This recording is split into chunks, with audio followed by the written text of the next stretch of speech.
Bonjour à tous, salut les voleurs. Aujourd'hui on se retrouve pour une séance axée force renforcement. Vous allez avoir besoin d'une charge externe, ça peut être un dumbbell, un kettlebell, une barre, un élastique, tout ce que vous avez pour ajouter un petit peu de résistance. Pour l'échauffement, vous allez démarrer tout simplement avec un travail de mobilité au bas du corps, d'accord, on en profite, on prend le temps. Et on terminera par le pet flow classique, les déplacements des animaux, que ce soit la marche de l'ours, de l'araignée, la chenille, etc. Vraiment prendre le temps de bien s'échauffer, bien se mobiliser. Ensuite, juste un travail de force renfort, vous avez 2 blocs de travail, ce sera largement suffisant pour aujourd'hui. Premier bloc, 4 à 5 tours à faire pour la qualité. Vous allez démarrer avec du jumping split squat, donc le pied arrière surélevé, que ce soit sur un meuble, que ce soit sur une box ou quoi que ce soit. La jambe de devant bien avancée, pied bien à plat. Quand vous descendez en bas, vous devez avoir un angle de 90 degrés au niveau du genou de la jambe de devant. Le but du jeu, c'est de venir poser le genou à sol en contrôlant bien la descente et de venir explosif et sauter sur la montée pour remonter le plus haut et le plus vite possible.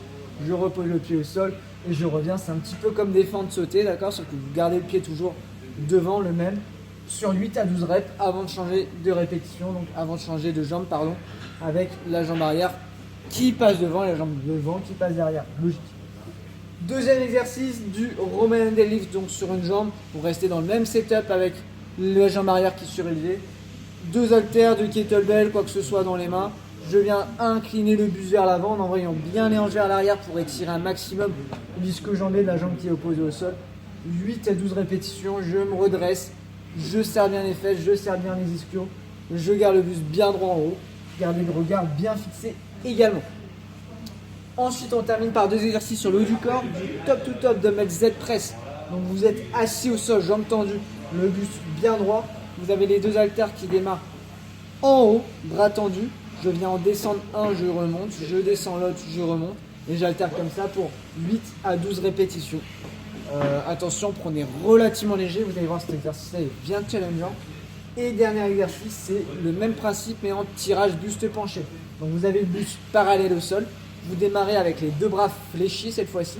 Je viens en tendre un, je reviens, je tends l'autre, je reviens, à chaque fois à hauteur des hanches et en essayant de ne pas tourner le buste, de garder bien ancré face au sol.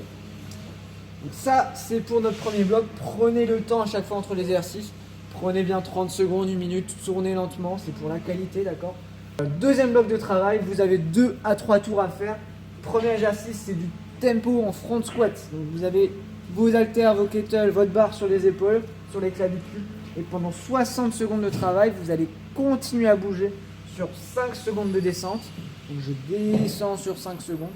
1 seconde de pause en bas, je remonte sur 5 secondes, 1 seconde de pause en haut, et je fais ça pendant 60 secondes en continu. Deuxième exercice pour les bras, troisième également, biceps curl avec élastique, avec halter, avec la barre, ce que vous voulez. Je viens cumuler un maximum de répétitions pendant 60 secondes. Donc les coudes bien ancrés le long du buste, et je viens fléchir finalement mes avant-bras jusqu'aux épaules, d'accord? Et même chose en triceps extension, donc soit un haltère au-dessus de la tête et je viens fléchir derrière pour venir amener l'haltère à la nuque et je reviens, donc avec les 2 mains en même temps vous pouvez tout à fait faire. Sinon un élastique que vous accrochez, vous faites ce mouvement là également. Les coudes restent vraiment statiques, vraiment ancrés, c'est juste les avant-bras qui viennent bouger, faire le travail. Pareil, prenez le temps entre l'exercice, 2 à 3 tours à votre rythme et on sera largement bon pour cette séance. On se retrouve demain pour un bon WOD de CrossFit, dernière séance de la semaine avant le WOD Team de samedi. Je vous souhaite un bon courage avec cette séance-là. N'hésitez pas à me poser vos questions par message. Et on se dit à demain.